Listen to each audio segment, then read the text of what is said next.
welcome to Limitless Live. I'm your host, Olga Binyaminov, and this whole month we're talking about career and things related to career. Today, I want to focus on something among the career, but the whole theme is really how to build success that feels aligned, feels fulfilled, and sustainable.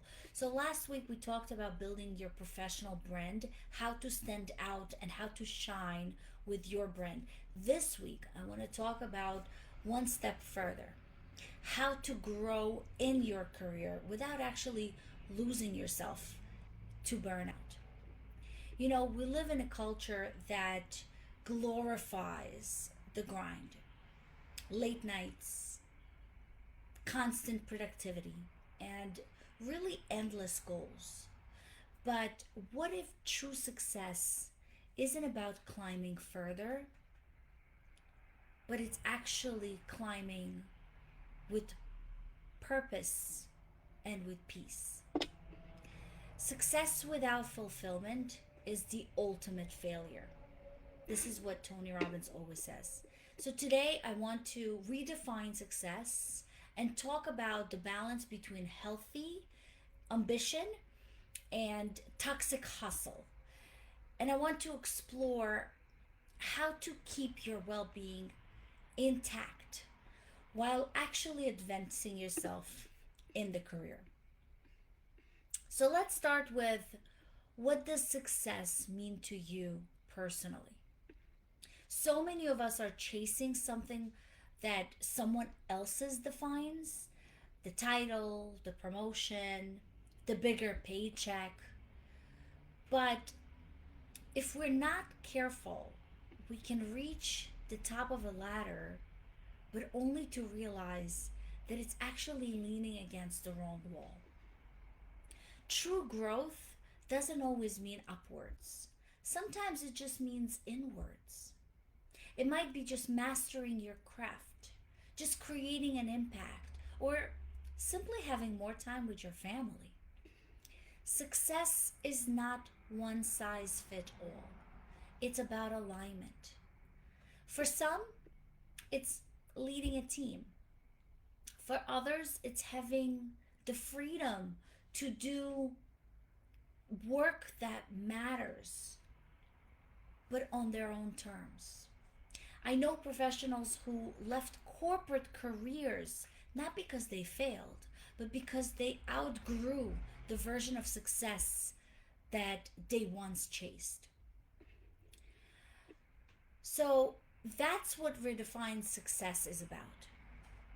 Ask yourself regularly, does this version of growth still redefines me? What does success looks or feel like to me right now? Not 5 years ago, not 10 years ago from now, not 10 years from now, but actually today. Ambition is beautiful. It's the fire that drives progress. But when that fire burns unchecked, it becomes toxic hustle. Healthy ambition is fueled by passion, by purpose, and of course, by growth. Toxic hustle is fueled by fear, comparison, and the need to prove your worth. So, how do you know which one you are in? I'll give you a few clues. Healthy ambition feels energizing, toxic hustle feels draining. Healthy ambition celebrates progress, whereas toxic hustle obsesses over perfection. When you are in healthy ambition, you align with your values. When you have toxic hustle, you ignore your alignments. You can do everything.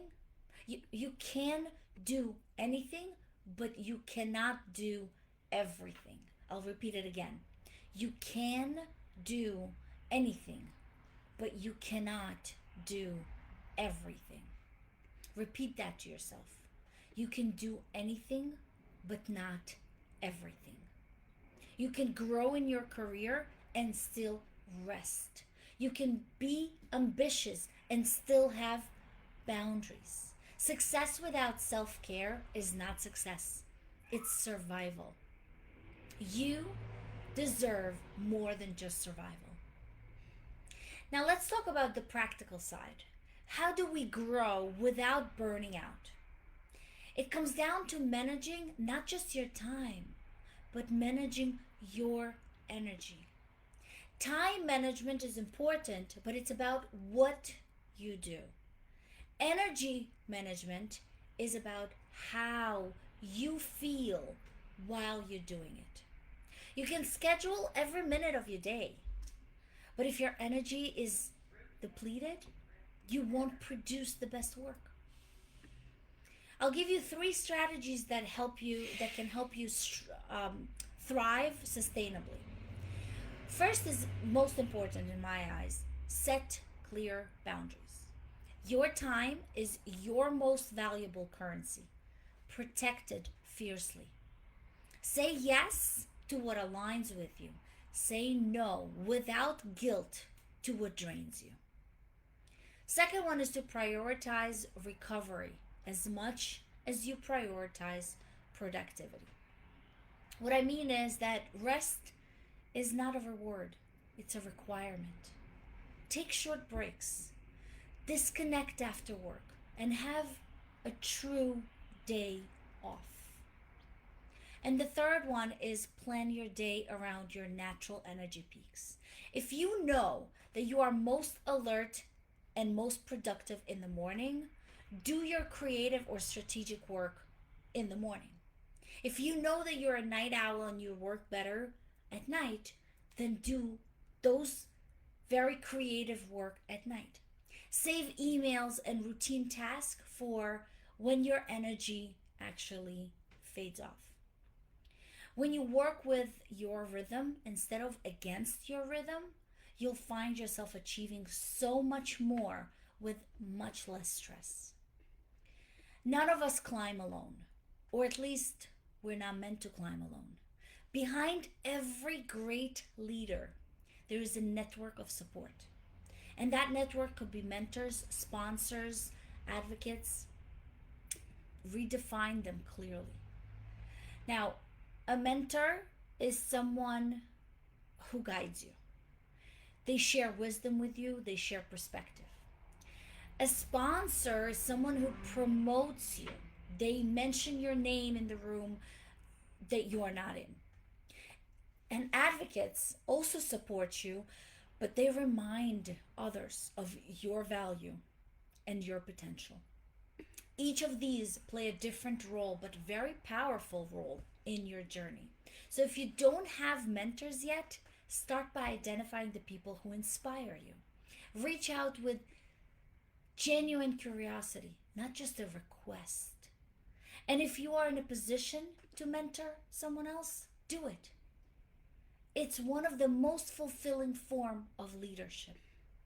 Remember, success is not just about climbing up.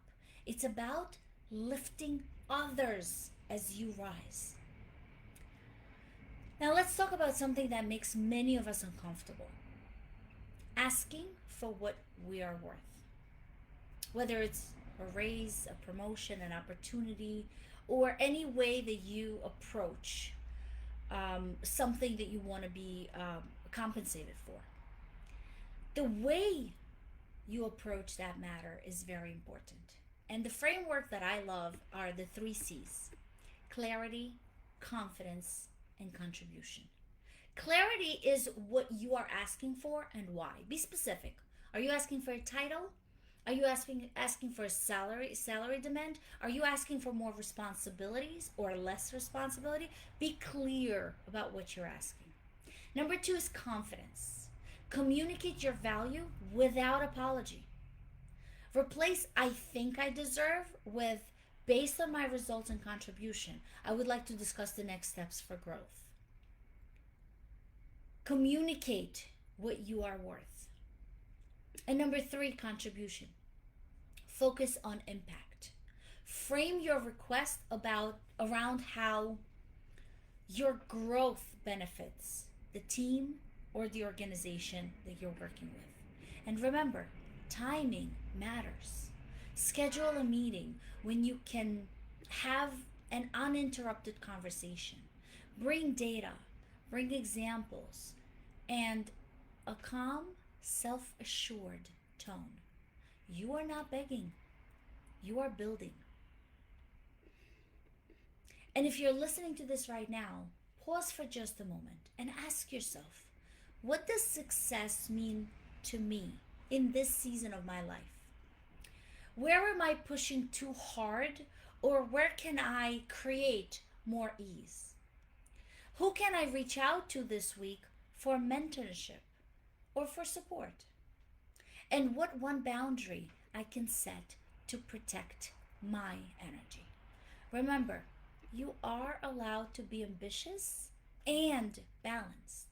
You can grow without grinding yourself down. And as we're closing this episode today, I want to remind you, you don't have to climb someone else's ladder. You can build your own. Growth that costs you your peace isn't growth, it's a sacrifice.